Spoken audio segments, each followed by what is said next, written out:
Good morning. Shanti Kunj online classes में आपका स्वागत है। तो बच्चों, आज हम पढ़ेंगे अपशिष्ट प्रबंधन चैप्टर नंबर 18। तो बच्चों, अपशिष्ट मतलब होता है वेस्ट, यानी जो भी हम घर में काम के लिए चीज़ें लेकर आते हैं बट उसकी कुछ चीज़ें वेस्ट हो जाती हैं, उनको हम कचरा बनाकर फेंक देते हैं। तो इसी चैप्टर में हम इन सब चीज़ों के बारे में पढ़ते हैं। आइए समझते हैं कचरा क्या होता है। जिस रूप में कोई भी उत्पादित वस्तु उपयोग में नहीं लाई जाती है वो अपशिष्ट कहलाती है। अपशिष्ट पदार्थ एक प्रकार से मिट्टी, जल, वायु प्रदूषण के लिए उत्तरदायी हैं तथा पौधे, जंतु व मनुष्य के सामान्य जीवन के लिए अत्यंत घातक भी होते हैं। पहला है ठोस अपशिष्ट, यानी सॉलिड वेस्ट। क्या होते हैं? सॉलिड वेस्ट वे पदार्थ होते हैं जो भविष्य में उपयोग नहीं किए जा सकते तथा जो ना तो जल द्वारा नाले में प्रवाहित हो सकते हैं और ना ही बाष्पित होकर वायुमंडल में जा सकते हैं। नगरीय, कृषि, औद्योगिक गतिविधियों से निकाले गए सभी ठोस पदार्थ ठोस अपशिष्ट के रूप में शामिल किए जाते हैं। ठोस अपशिष्टों को प्रायः कूड़ा, कचरा, रद्दी आदि कहा जाता है। एल्युमिनियम के टिन या डब्बे, पत्तियां, भोज्य अवशेष, घास के डंठल, पुराने समाचार पत्र, कांच के बर्तन, सब्जियों के छिलके, कागज के उत्पाद, प्लास्टिक उत्पाद, धातुओं की कतरन ठोस अपशिष्ट के अंतर्गत आते हैं। तो बच्चों, आपको समझ में आया होगा कि ठोस अपशिष्ट क्या क्या हो सकते हैं। तो ये सारी चीज़ें ठोस अपशिष्ट के अंदर आती हैं। ठोस अपशिष्ट को निम्नलिखित 3 वर्गों में बांटा गया है। एक घरेलू कचरा या कूड़ा। तो घरेलू कचरा भी 4 प्रकार से बांटा गया है। पहला है सूखा कचरा। इसमें प्लास्टिक, कांच, कागज, धातु, रस्सी, रबड़ ये सब होते हैं। गीला कचरा में क्या होगा? जैसे बचा हुआ भोजन, रसोई अवशेष अर्थात फल, सब्जी, मांस, ये सारा जो कचरा होता है वो होता है।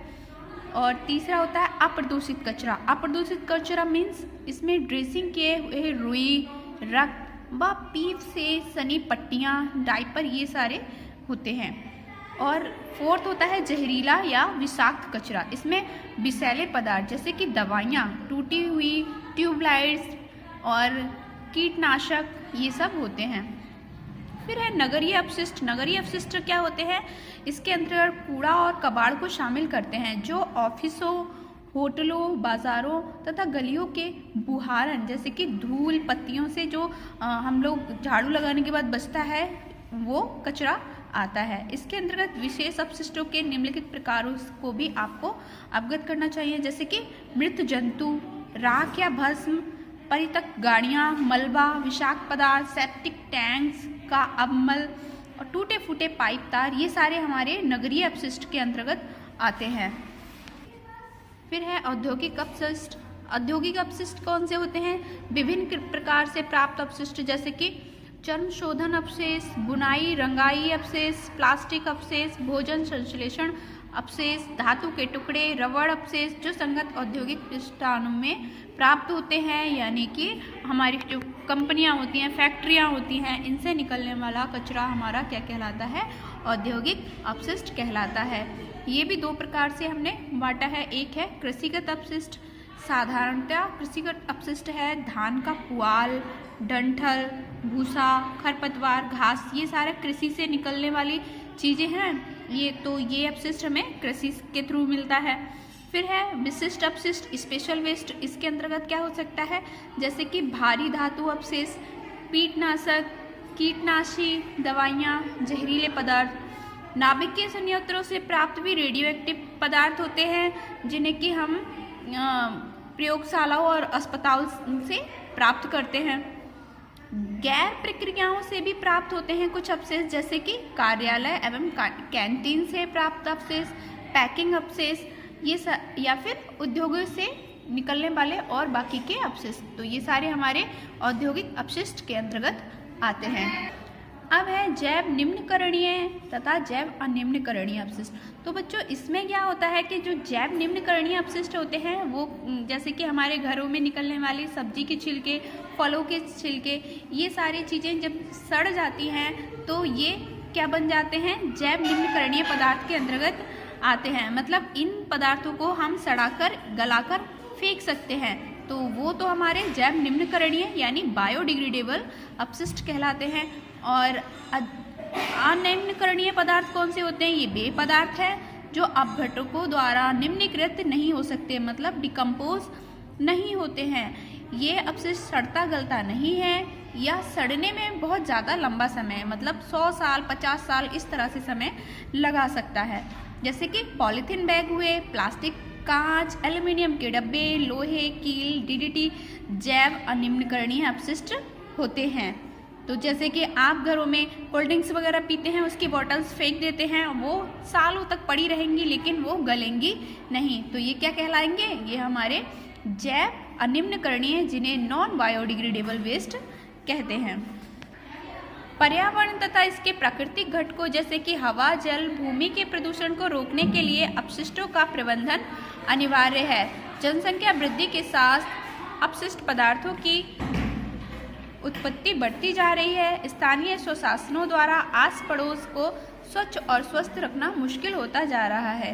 तो नागरिक एवं आप जैसे विशेष बच्चों के सक्रिय भागीदारी से इसे पूरा किया जा सकता है।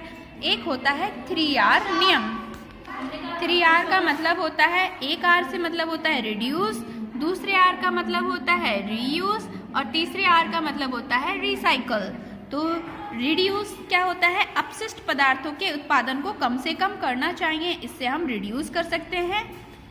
अपशिष्ट पदार्थ या कबाड़ का पुनः उपयोग करके हम उसे रीयूज कर सकते हैं और अपशिष्ट पदार्थ का पुनः चक्रण यानी रिसाइकिल करके भी हम इसको रिसाइकल करके भी यूज कर सकते हैं। तो इससे हमारा जो वेस्ट है वो कम से कम होगा। कम करना या घटाना यानी फर्स्ट है रिड्यूस। तो कैसे करेंगे? हमें आवश्यकता अनुकूल ही उपयोग करना चाहिए।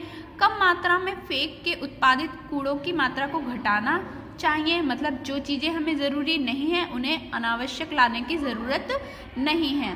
जितनी चीज़ें हमें ज़रूरत है बस उतना ही लाइए। फालतू लाकर रख लेंगे वो सड़ जाएगा, फिर हमें फेंकना पड़ेगा। इसलिए हमें क्या करना चाहिए? रिड्यूस करना चाहिए।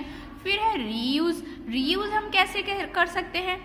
तो इसके लिए एक सामान को एक बार प्रयोग करके छोड़ देने के बदले उसको लंबे समय तक बारंबार उपयोग करना चाहिए। आप प्लास्टिक सामग्री जैसे थैलियाँ, बोतलें, प्याले, इन सबको दोबारा भी प्रयोग में ला सकते हैं। कांच की खाली बोतलों को सामान रखने के लिए भी प्रयोग किया जा सकता है। नई प्लास्टिक थैलियों के स्थान पे आपको अपने कपड़े या जूट या कागज़ वाले थैले का प्रयोग करके भी इसको रीयूज कर सकते हैं। तो इस तरह से हम क्या कर सकते हैं? वेस्ट को कम कर सकते हैं। फिर है रिसाइकल। तो रिसाइकल में हमें क्या करना चाहिए कि कबाड़ या कूड़े के प्रयोग का सबसे उत्तम तरीका है रिसाइकिल करना यानी पुनः चक्रण करना। नए उत्पादों में अपशिष्ट पदार्थों का प्रयोग करने के लिए इसे पदार्थ की प्राप्ति की प्रक्रिया से करना पुनः चक्रण कहलाता है। पुनः चक्रण के मूल कारण क्या हैं? कि अपशिष्ट पदार्थों का संग्रहण, उनका संश्लेषण या नए उत्पादों का निर्माण, उन उत्पादों को खरीदना जिसका फिर से पुनः चक्रण हो सकता है। ये उस कूड़े की मात्रा को कम करते हैं जो सामुदायिक स्थान पर कूड़ेदानों में फेंका जाता है। जैसे कि आपने देखा होगा एक कबाड़ा वाला आता है और वो रद्दी ले जाता है, तो अब वो रद्दी का क्या करता होगा?